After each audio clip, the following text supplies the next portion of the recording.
किसी और को कुछ संदेशा लिख सकते हो, किसी और को चिट्ठी लिख सकते हो, लेकिन जो नस नस में बसा है उसको तुम क्या चिट्ठी लिखोगे, उसको तुम क्या संदेशा दोगे? उद्धव हजी समझाणु नहीं।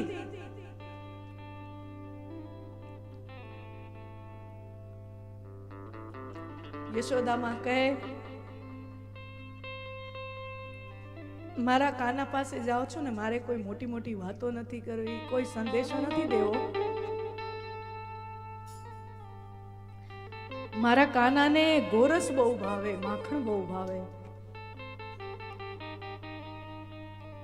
मथुरा ना राजमहल में बधी राजशाही हसे, बधी भौतिक सुख सगवड़ो मथुरा ना महल में हसे,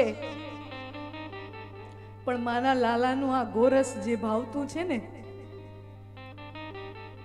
एना माना हाथनु ई मथुराना राजमहल में नहीं होय। त्यां 56 पकवानो हशे, त्यां 56 भोगो हशे, व्यंजनो हशे, पण आ गोरस त्यां नहीं मळे। एक માટકામાં યશોદા માએ गोरस भरी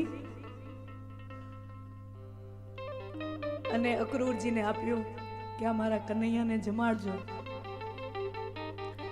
અને એને કહેજો કે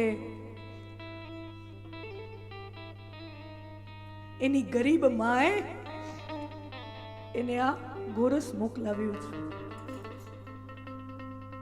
અક્રૂરજી સ્તબ્ધ થઈ ગયા કે નંદરાણી હે, આ તો નંદરાણી છે અને પાછી એમ કે તારી ગરીબ માએ તને માખણ મોકલ્યું છે। ઈ નંદરાણી, ઈ નંદ બાબા, ઈ યશોદા જે 2-2 લાખ સોનાના અલંકાર ધરાવેલી ગાયો દાનમાં આપી દેતા હોય, ઈ નંદરાણી એમ કહે છે કે તારી ગરીબ માએ તને માખણ મોકલ્યું છે। अक्रूर जी स्तब्ध થઈ ગયા, સમજાણું नहीं। माँ ऐसा क्यों बोलती है माँ, तू गरीब? अक्रूर उद्धव जेना जीवन में बधु होय पण एनो कानो न होय, ई दुनिया नो सौथी गरीब मानस, जिसके जीवन में सब है लेकिन श्री कृष्ण जिसके जीवन में नहीं है, उससे बड़ा गरीब दुनिया में और कौन हो सकता है?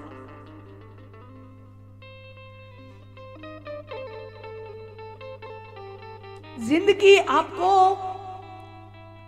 सब कुछ देकर भी किसी एक चीज के लिए फकीर बना देती है। जिंदगी आपको सब कुछ देकर भी किसी एक चीज के लिए लाचार बना देती है।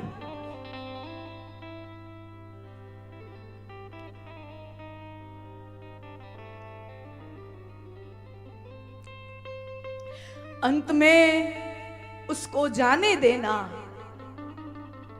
गोपियों, राधा जी, यशोदा, नंद बाबा बधाए विदाई आपी दी थी भगवान ने।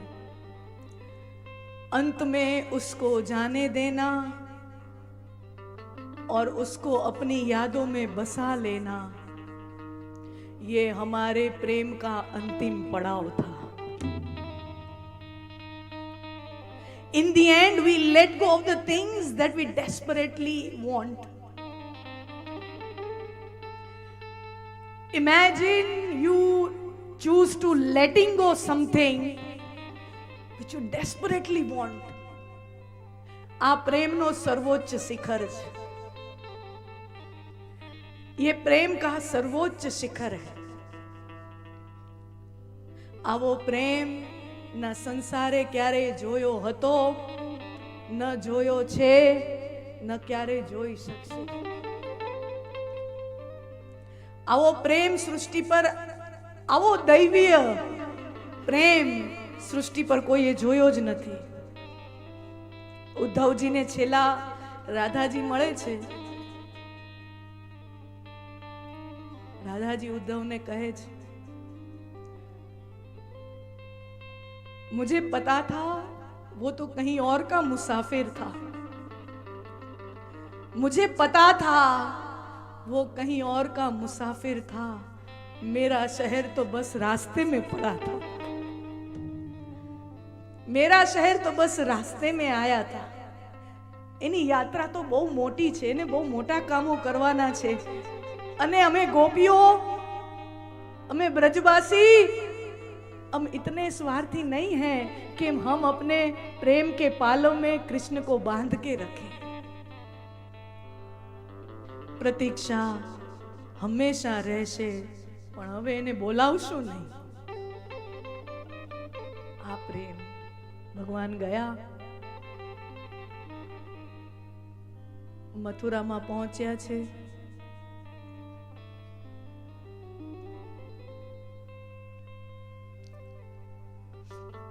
અને ધનુષ યાગનું આયોજન કર્યું છે મથુરાના રાજા કંસે. કથા આપણે જાણીએ છીએ. ભગવાને કંસ વધ કર્યો, મુષ્ટિ પ્રહારથી કંસનો વધ કર્યો. કારાવાસમાંથી માતા દેવકી અને વસુદેવજીને મુક્ત કર્યા. હવે દેવકી અને વસુદેવજીની સ્થિતિ શું હશે?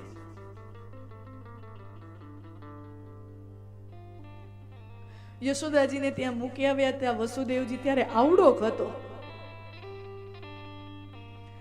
યશોદાજીને ત્યાં મૂકી આવ્યા, આવડોક હતો. હવે આવડો થઈને આવ્યો. અને એટલું જ નહીં, પોતાના જીવનમાં જેટલા દુઃખ છે એનું કારણ જે કંસ હતો,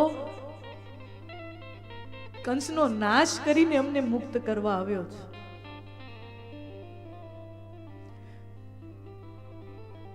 વસુદેવજીના મનમાં ભાવ આવ્યો કે મારો દીકરો આવ્યો છે. મન એમ થયું કે હમણાં આમ હાથ ખોલી અને એને ભેટી પડું, એને આલિંગન કરું. પણ આલિંગન આપવા, ભેટવા માટે વસુદેવજીએ હાથ આમ જ્યાં ઊંચા કર્યા ને, એ હાથ જોડાઈને વંદન રૂપે પાછા આવી ગયા. વસુદેવજીના હાથ ઉઠ્યા ખરા ભેટવા માટે, ચોટવા માટે, પણ ભેટી ન શક્યા. હાથ આમ જોડાઈને વંદન રૂપે પાછા આવી ગયા. આ જ ફરક છે, આ જ ફરક છે. દેવકી ને વસુદેવજી માટે આ પરબ્રહ્મ પરમાત્મા છે. ગોકુળમાં આ અમારો પરમાત્મા છે, અમારો ભગવાન છે. એ ભાવથી કોઈ ભજતું નથી. ये मेरा सखा है, मेरा मित्र है, मेरा प्रियतम है. कोई के मारो लालो છે, કોઈ મારો દીકરો છે. ભગવાનને એનું ભગવાન પણ ભૂલાઈ જાય. मैं भगवान हूं, मैं नियंता हूं. ભગવાન 11 વર્ષ ને 52 દિવસ ભૂલી ગયા કે હું ભગવાન છું. ઈ વ્રજની ધરતી છે.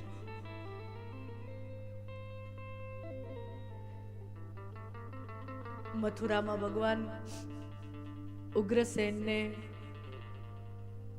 રાજગાદી પર બેસાડે છે. કંસનો વધ કર્યો પણ પોતે રાજગાદી ધારણ કરતા નથી. નહીતર આમ નીતિશાસ્ત્ર પ્રમાણે જુઓ ને તો રાજાને મારનારો, રાજાને જીતનારો રાજા બને, પણ ભગવાન श्री कृष्ण ना कहीं एक ठिकाने रहते नहीं है.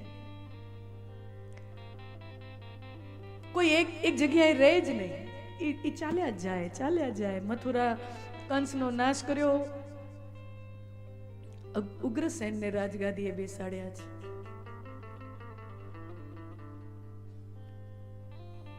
પછી મથુરાથી એ ચાલ્યા જાય છે.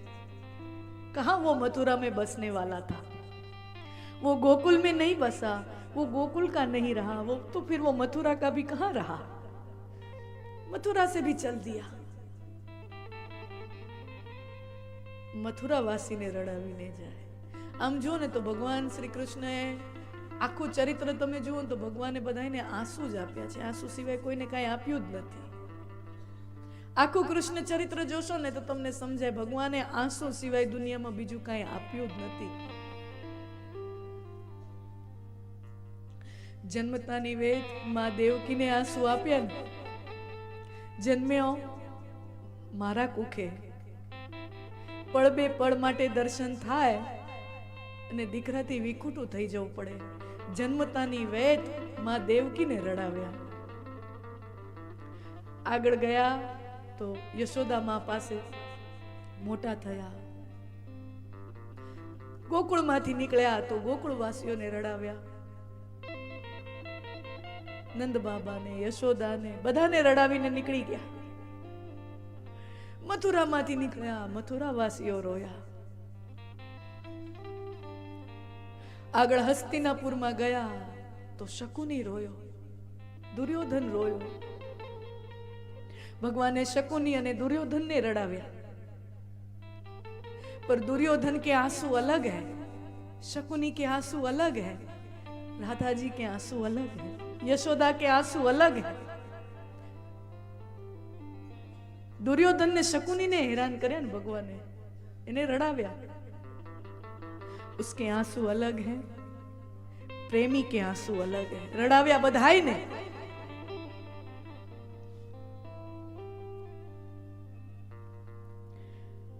सबको सब कुछ नहीं मिलता. भगवान जेवो भगवान दीकरो थईने आवे ने एनाथी ए वियोग मळी जाय. सबको सब कुछ नहीं मिलता, किसी का काश तो किसी का अगर रह जाता है.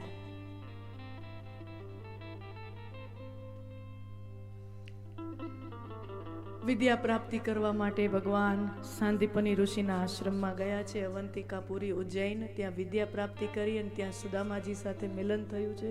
કથા છે.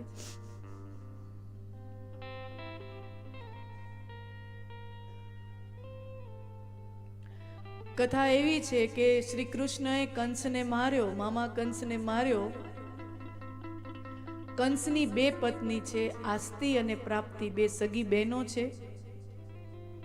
બંને બહેનો કંસને પરણી છે. શ્રી કૃષ્ણએ કંસને માર્યો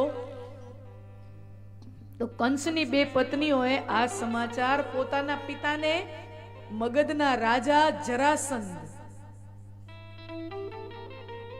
કંસના સસરા છે, જરાસંધને સમાચાર પહોંચાડ્યા કે શ્રી કૃષ્ણએ તમારા જમાઈને માર્યો છે. એટલે મગધનો રાજા જરાસંધ, જે ભગવાન આગળ જતા ભીમના હાથે એનો વધ કરાવે છે,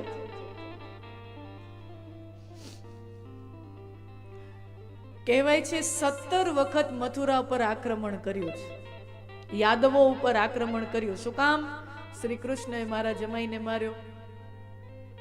પોતાના જમાઈની મોતનો બદલો લેવા જરાસંધ 17 વખત મથુરા ઉપર ચડાઈ કરે છે અને શ્રી કૃષ્ણના નેતૃત્વ હેઠળ યાદવોની પરાક્રમી સેના ભેગી થઈ અને 17 વખત જરાસંધની સેના સામે લડે અને દરેક વખતે જરાસંધને હરાવે અને જરાસંધની સેનાની પીછેહટ થાય. વળી પાછો જરાસંધ ચડાઈ કરે, વળી પાછી પીછેહટ, વળી પાછી ચડાઈ, આમ 17 વખત ચડાઈ કરી.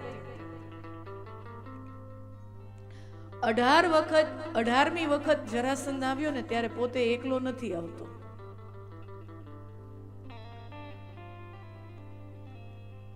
સંધિ દળ સાથે લઈને આવે. પરદેશી એવા કાલ યૌવનને લઈને આવ્યો છે. અને મથુરાના ગુપ્તચરોએ આવીને શ્રી કૃષ્ણને બાતમી આપી કે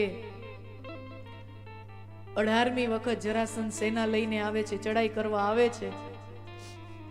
મથુરાના રાજભવનમાં ભગવાન યાદવોની સભા બોલાવે છે અને ભગવાન યાદવોને, પોતાના જ્ઞાતિજનોને કહે છે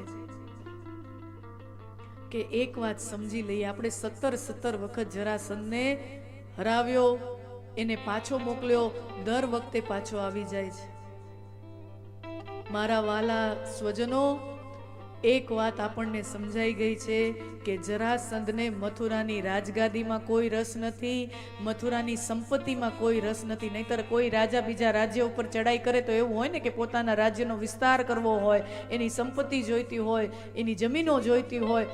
પણ જરાસંધને મથુરાની રાજગાદીમાં રસ નથી, મથુરાની જમીનમાં સંપત્તિમાં કોઈ રસ નથી. જરાસંધને બસ એક જ પ્રયોજન છે, શ્રી કૃષ્ણ સાથે વેર લેવો. હું જ્યાં સુધી મથુરામાં રહીશ ત્યાં સુધી જરાસંધ આપણા ઉપર ચડાઈ કરતો જ રહેશે, કરતો જ રહેશે. અને મારા હોવાને લીધે આખી મથુરાની પ્રજા જો હેરાન થતી હોય, આખી મથુરાની પ્રજાને જો ભોગવવું પડતું હોય, ભલે આપણે દર વખતે જીતીએ છીએ પણ જીતનારાને પણ હાનિ થાય ને. યુદ્ધની અંદર હારવા વાળાને જ નુકસાન થાય એવું થોડી છે, જીતનારાને કેટલું નુકસાન થાય. જો મારા હોવાને લીધે મારી પ્રજાને નુકસાન થતું હોય, એને હાનિ થતી હોય, તો કાલ સવારે હું આ મથુરાનું રણ છોડીને ભાગ્યો જઈશ. મારા હોવાથી જો મારી પ્રજા દુખી થતી હોય તો કાલ સવારે હું મથુરાનું રણ મેદાન છોડીને ભાગી જઈશ. અને લોકો પણ સમજદાર રહ્યા, સમજી ગયા આ રણ મેદાન ડરીને નથી ભાગ્યા. નહીતર કોઈ યોદ્ધા યુદ્ધ મેદાન છોડીને ભાગે ને તો આખી દુનિયા એના ઉપર કલંક લગાડે, આખી દુનિયા એના ઉપર કલંક લગાડે કે આ યોદ્ધા પીઠ દેખાડીને ભાગ્યો. લોકો સમજી ગયા श्री कृष्ण डर कर नहीं भागे हैं, श्री कृष्ण भयभीत होकर नहीं भागे हैं, लोक कल्याण के कारण भगवान गए हैं. એટલે લોકો આમ તો ભાગેલા યોદ્ધા ઉપર લોકો કલંક લગાડે, પણ ઈ જ લોકોએ ભગવાન રણ મેદાન છોડીને ભાગે તો ભગવાનને રણછોડ રાય કહીને વધાવી લીધા. બોલીએ રણછોડ રાય ભગવાન કી જય. ભગવાનને રણછોડ રાય કહીને વધાવી દીધા.